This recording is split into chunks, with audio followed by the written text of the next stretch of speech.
Street journal, America के अखबार the wall street journal ने जानकारी दी कि स्ट्रेट ऑफ हॉर्मूज को खोलने के लिए यूएई सीधे तौर पर ईरान के खिलाफ जंग में उतर सकता है। यूएई ईरान के खिलाफ सैन्य कार्रवाई कर सकता है। यूएई की तरफ से यह संकेत मिले कि उसकी सेना फारस की खाड़ी में अमेरिका और इजराइल की फौज के साथ मिलकर मिलिट्री ऑपरेशन में शामिल हो सकती है। अगर ऐसा हुआ तो यूएई पहला खाड़ी देश होगा जो सीधे तौर पर ईरान के खिलाफ जंग में शामिल होगा, क्योंकि ईरान ने हमले तो खाड़ी में मौजूद कई देशों पर किए, ये कहते हुए किए कि वो अमेरिकी ठिकानों पर हमले कर रहा है, जो उन देशों में है, जो अमेरिकी कंपनियां हैं उन देशों पे, उन पर हमले कर रहा है। फिर कई देशों की तेल सप्लाई को उसने ठप कर दिया, कुछ देशों के ऊर्जा ठिकानों को तबाह किया। उसके बाद अब खबर है यूएई ईरान के खिलाफ सीधे जंग का बिगुल फूंक सकता है।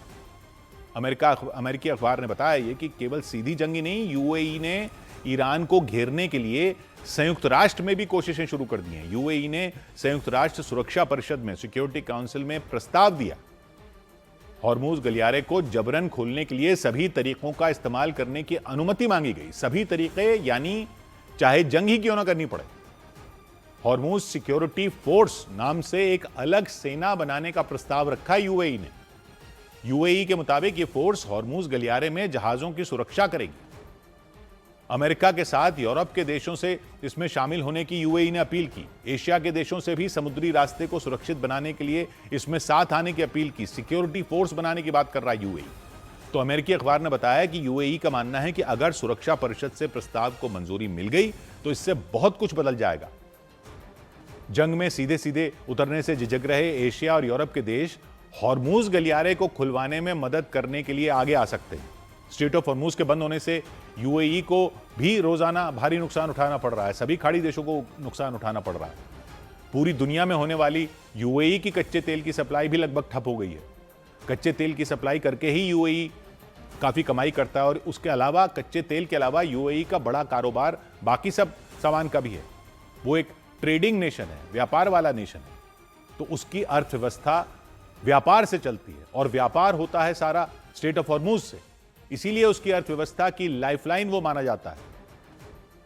लेकिन फुजैरा को छोड़कर उसके सभी बंदरगाह लगभग ठप पड़े हैं, क्योंकि फुजैरा को छोड़कर यूएई के बाकी सारे बंदरगाह फारस की खाड़ी में मौजूद हैं, उस तरफ जहां से स्ट्रेट ऑफ हॉर्मूज को पार करना पड़ता है। फुजैरा यूएई के पूर्वी छोर पर है, ओमान की खाड़ी में, यानी स्ट्रेट ऑफ हॉर्मूज को पार करने के बाद है। लेकिन ओमान की खाड़ी पार करने के बाद यूएई के दुबई और अबू धाबी जैसे बंदरगाह हैं, वहां तक जहाजों को पहुंचने के लिए हॉर्मूज गलियारे को पार करना पड़ता है। हॉर्मूज गलियारे पर ईरान ने पहरा लगा रखा है, हमले कर रहा है, मिसाइलें मार रहा है, दुश्मन के जहाजों पर बारूद बरसा रहा है। इस वजह से यूएई के बड़े बंदरगाहों पर जहाजों का आना जाना लगभग पूरी तरह ठप है। बस फुजैरा ही वो जगह है, फुजैरा ही वो बंदरगाह है जहां से यूएई समंदर के रास्ते दूसरे देशों तक अपना तेल भेज सकता है या वहां से दूसरे चीजों का व्यापार कर सकता है। लेकिन ईरान ने फुजैरा पोर्ट को भी कई बार निशाना बनाया, वहां भी हमले किए। इसकी वजह से यूएई को भारी नुकसान पहुंचा। तो यूएई ने ईरान पर आरोप लगाया कि उसने हॉर्मूज गलियारे को कब्जे में लेकर पूरी दुनिया की अर्थव्यवस्था को बंधक बनाने की कोशिश की। तो इस रिपोर्ट में बताया गया कि संयुक्त राष्ट्र में प्रस्ताव पास नहीं होने पर भी, प्रस्ताव तो दिया है लेकिन अगर वो प्रस्ताव पास नहीं हुआ तब भी यूएई ने जंग में ईरान के खिलाफ अमेरिका की मदद करने का ऐलान किया। जंग के दौरान ईरान ने खाड़ी देशों में अमेरिका और इजराइल का साथ देने वाले करीब सभी देशों पर भयानक हमले किए, लेकिन सबसे ज्यादा नुकसान की खबरें यूएई से सामने आई। इससे पहले भी यूएई ने ईरान को चेतावनी दी थी कि उसके सब्र की सीमा पार हो चुकी है। हॉर्मूज गलियारे के लिए जंग में यूएई के सीधे कूदने की खबरों से फारस की खाड़ी में युद्ध के और भयंकर होने की आशंका बढ़ सकती है। जंग शुरू होने के बाद ईरान कई बार खाड़ी देशों को सख्त चेतावनी दे चुका है कि अगर कोई भी देश इस जंग में उतरा तो अंजाम बहुत बुरा होगा। हॉर्मूज गलियारे को लेकर भी उसने धमकी दी। उसने साफ कह दिया था कि समुद्री रास्ता खुलवाने की कोशिश में भी अगर किसी खाड़ी देश ने उसके दुश्मनों की मदद की तो वो उस देश में तबाही मचा देगा। जंग की शुरुआत में यूएई ने बातचीत की बात की थी, बातचीत के जरिए मसला हल करवाने की कोशिश भी की थी।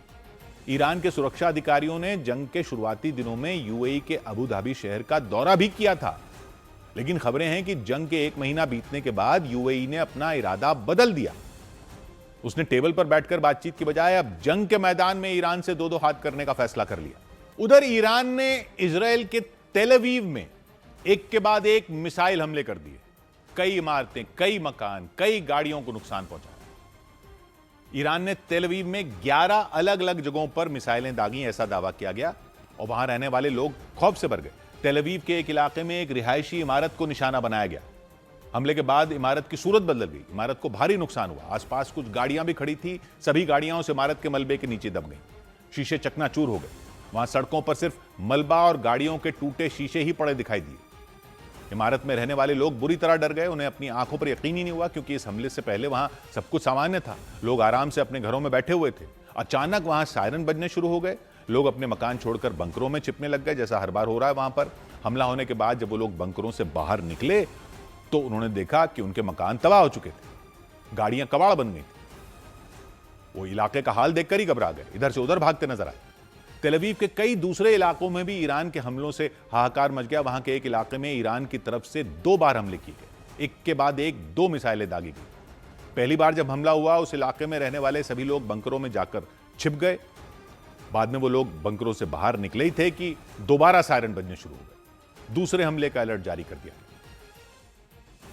यहाँ पे अटैक हुआ, थोड़ी देर पहले फिर से सायरन बज गई। उसका मतलब है कि फिर से ईरान की तरफ से मिसाइल अटैक लॉन्च किया गया है। इसके कुछ सेकंड बाद ही सड़क पर मिसाइल का एक टुकड़ा आकर गिर गया। इसकी वजह से वहां बहुत बड़ा गड्ढा हो गया। जानकारी के मुताबिक जिस जगह पर हमला हुआ वहां से कुछ ही दूरी पर अमेरिकी दूतावास की एक ब्रांच है। तो दावा किया गया कि ईरान ने उसी ब्रांच को निशाना बनाने की कोशिश की थी।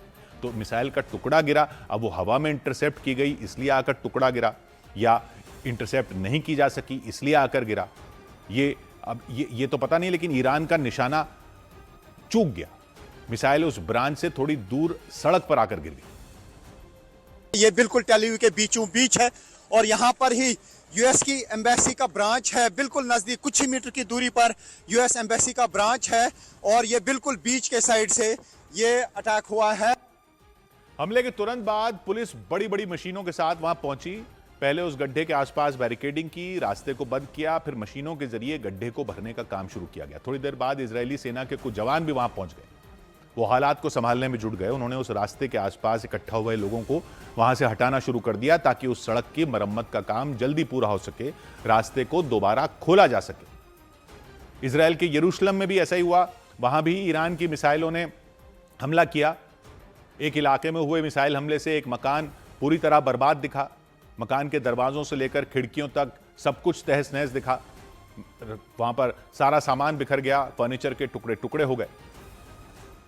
पूरा यहाँ पे आपको दिखाने की कोशिश करूंगा किस तरीके की तबाही यहाँ पे हो रही है। तो ये आप देख सकते हैं, ये इस घर का किचन है और चूंकि यहाँ पे हाल ही में अटैक हो गया और अभी भी वो लोग वापस नहीं लौटे हैं जिनका ये घर है, क्योंकि यहाँ पे सब कुछ वैसे ही बिखरा पड़ा है। ईरान लगातार इजरायल के शहरों को निशाना बना रहा है, वहां मिसाइलें दाग रहा है, कई मिसाइलें इंटरसेप्ट की जा रही हैं, उनके टुकड़े भी गिरकर नुकसान पहुंचा रहे हैं। तो वहां भारी नुकसान होने की खबरें आ रही हैं। यरूशलेम का एक इलाका जो ईरान के हमले से पहले खूबसूरत था, हमले के बाद किसी वीरान पड़े इलाके जैसा नजर आया। हर तरफ मलबा बिखरा नजर आया। मलबा इसलिए भी हो रहा है कि कुछ मिसाइलें इंटरसेप्ट नहीं की जा पा रही तो वो गिर रही हैं, और कुछ मिसाइलों को जिनको इंटरसेप्ट भी किया जा रहा है हवा में, जिनको हवा में मार गिराया जा रहा है, उनके टुकड़े फिर नीचे गिर रहे हैं। जो इलाका देखा उसमें कई मकान तबाह दिखे, मकानों में रखे सामान के परखचे उड़ गए। काफी खूबसूरत इलाका है, लेकिन यहाँ पे काफी ज्यादा डैमेज इर्द गिर्द हुआ है। तो ये वो इलाका है जहाँ पर ईरान की तरफ से दागा गया मिसाइल इर्द गिर्द फट गया और अब देखिए यहाँ पे सब चीजें तबाह हो चुके हैं, पुरखच्चे उड़ गए हैं चीजों की। ईरान के साथ ही हिजबुल्लाह ने भी इजरायल में हमले तेज कर दिए। पिछले कुछ दिनों में हिजबुल्लाह ने भी तेल अवीव और यरूशलेम में कई मिसाइल हमले किए। तो ये हमले जो हो रहे हैं वो ईरान की तरफ से हो रहे हैं या हिजबुल्लाह की तरफ से हो रहे हैं, ये भी साफ नहीं हो रहा वहां जो रह रहे हैं लोगों उनको।